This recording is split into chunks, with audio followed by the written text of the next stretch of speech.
themselves seriously. Hotel rooms had lost their punctual rhythm. He opened up his bag. There were two inside those two. There were two more. It's not an easy situation. But there was something like abandon in the air. There was something like the feeling of the idea of silk scarves in the air. There was a kind of madness to it, the kind we read about in magazines.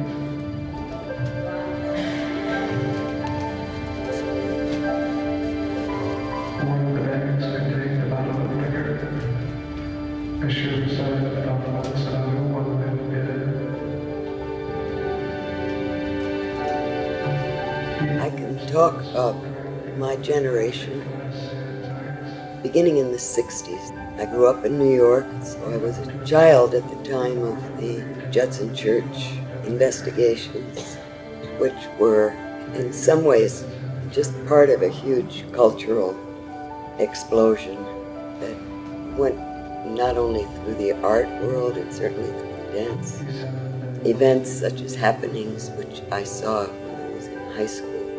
It was really part of a much bigger shift of awareness and protest of the civil rights movement, the Vietnam War. We were protesting very clearly, but also we did not really realize what we were inside of, this much bigger cultural change. During that time, in the early 60s to the mid-60s, I was quite young. I watched it from afar, these experiments in composition by many of the dancers in Merce Cunningham's company and also dancers who had arrived from Anna Halprin's workshops. I would call it what it was, which was a composition class that then did showings. In that context was downtown New York amidst the folk singers, poets, the theater groups.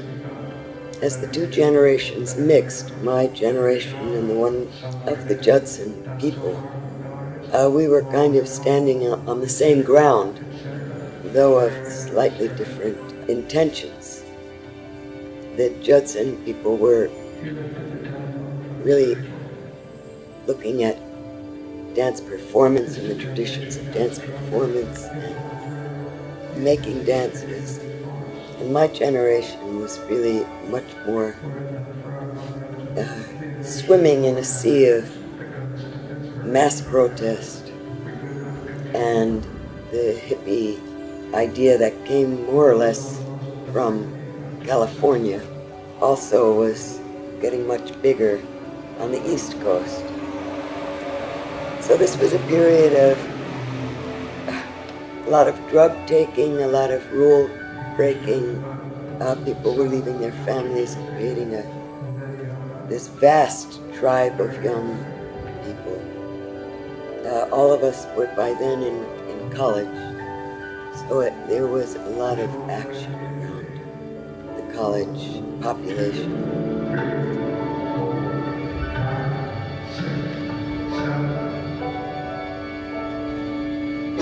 He brings his problem conditions with him.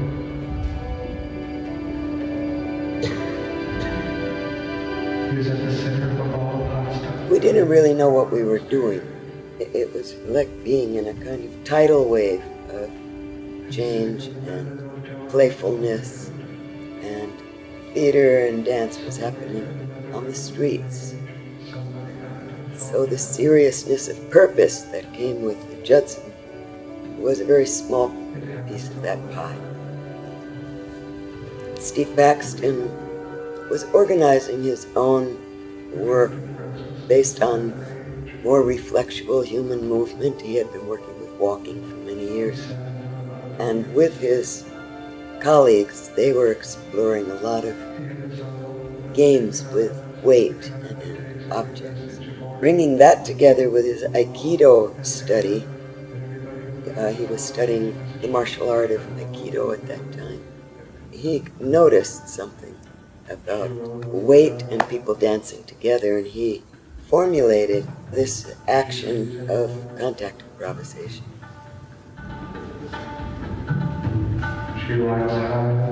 I was with another improvisation company at that time. There were many, many improvisation, new companies in New York City.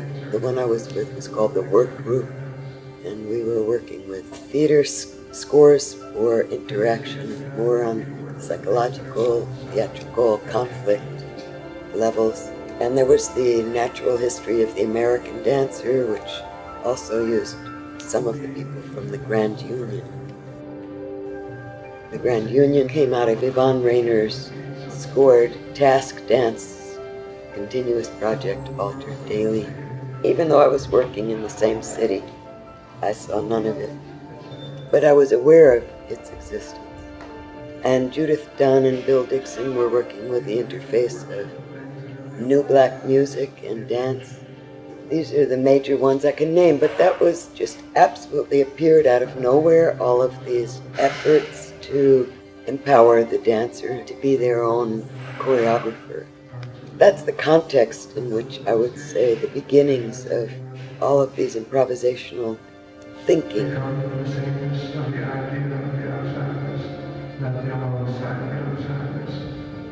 Contact is something that I passed through, came in the middle of my own development. There's often a confusion about improvisational approaches and what is contact improvisation. It's interesting because contact improvisation had a name. It became kind of the icon of improvisational work. However, the other works that were developing at the same time were from different sources. And I had many different sources before I met Contact. But Contact was very special in two ways that I can say. One is that it was the first body-based improvisational format. All the others were working with either psychology, I won't say theatricality, but with human interaction. It was sourced from movement as gesture, as action, but not the actual matter of the body, or musical formats. So Contact was extraordinary when I saw it. I saw it right after the first performance, and I met Steve Paxton right after his first performance. So I saw it in its most raw beginning.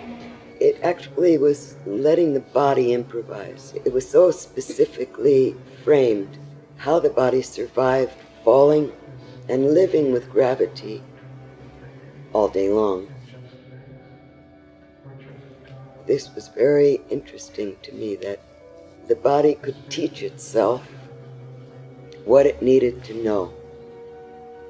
Shortly after that, I quit dancing, and I had been teaching what I think of as learning, because I was supposed to teach technique, but I didn't know what to teach. So instead, I began to teach myself how to learn. Movement could be transmitted from one person to another, totally free of this, the classical tradition of you watch the teacher and you imitate, and maybe you get a correction every now and then. I was just making very simple ways of teaching movement to each other. That's what I was doing when I first met Contact improvisation. And then when I quit dancing, I picked up a new medium, something very foreign, which was video, the brand new portable video. There were no classes. Everybody who had access to this technology basically taught it to themselves. I was able to see it as an external body. Also, it gave me a very clear way to watch a learning process, my own learning process. How did I learn from this external body? Because it's about movement, video is about movement.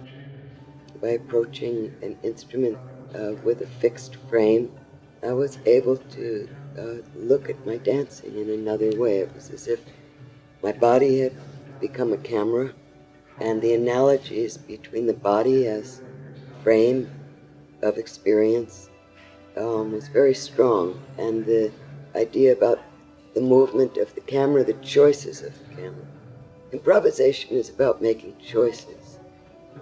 And these choices come from two things: habits, patterns, learned patterns, genetic patterns, and learned patterns, and then from a kind of intuitive dialogue with your own circumstance.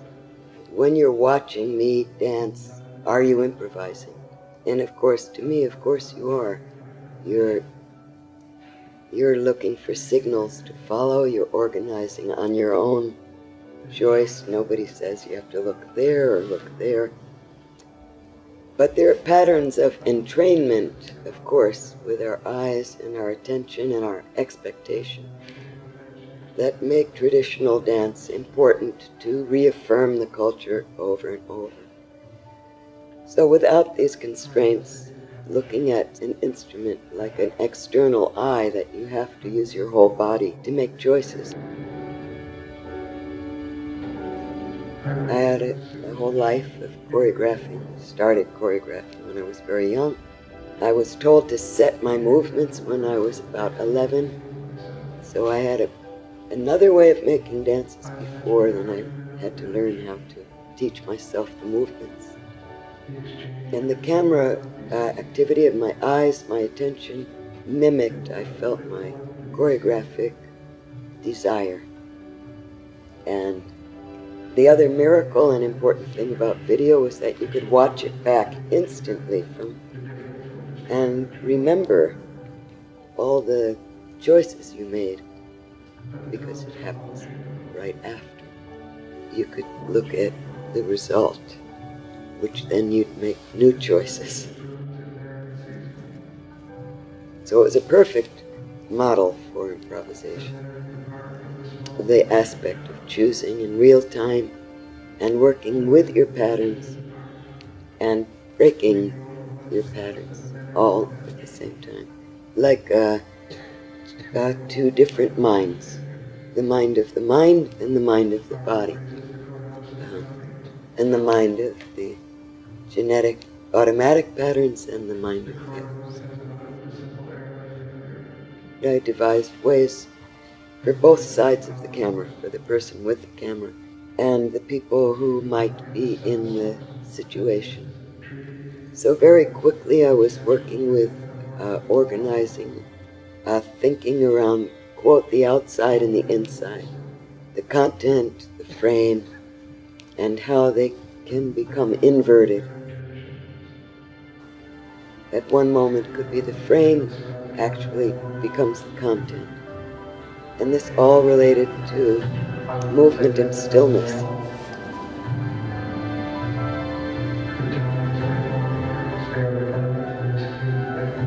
And after about 10 years of working with video, I stopped using the cameras completely and just was able to work with those analogous systems just with the senses and the eyes and touch and hearing. And the scores evolved. Have a dialogue not only with what I was perceiving, but with other people involved, sharing an image space. This system of calling out loud one's desires, operational desires, even paused. Operational because you don't have to wonder what it means. And it's a movement indicator or a movement operation. Pause, repeat, very choreographic, but also related to vision. Pause, reverse, play, fast forward. I was imitating the editing mind, which is also a constant. We're always editing. We're deciding what's important, what's not important. And these are just perfect analogies for improvisation, cultivating movement. It would be perfect as we made I called what I was exploring composition, in which it is an exploration of composition from interior and exterior. But now I'm trying more to talk about editing. Over a long period of time, I realized, besides that everything is present in a space, all the possible movements one can do are here already. And it's like shining a flashlight in the dark. When you put your senses into a space, you're illuminating certain things and you're leaving other things in shadow. And then you're following. You can start to understand something about how much we're following all the time. I'm following the instructions of the chair. I'm following the instructions of the weight of attention that's coming from different parts of the room. When I realize how much I'm following, and rarely am I making a unique or a creative redirection, that kind of freed me to just surrender to the reality that I am following, and that when I have a desire, a perception, an image, a vision, I don't have to change what I'm doing. I can just redirect in a very small way. I can redirect my attention, almost choosing another path in the forest that's in front of me. And then I'm following again. I'm now more interested in thinking about improvising as editing, that everything exists. We're both remembering it in our personal memory, pre-language, but still in form, because image is form. So the tuning scores are kind of a way for more than one person to engage in uncovering what's already there. And if I'm a dancer, I'm doing that internally also, taking instructions from what's meeting me, light, sound, vision, and touch, and whatever we call the mysterious aspect of what we have, which is intuition and desire and action.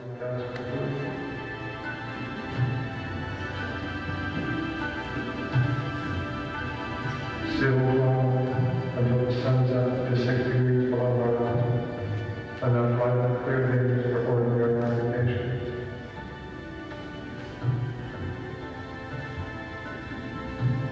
Dark cloud until the sun's up to 12 degrees below the horizon.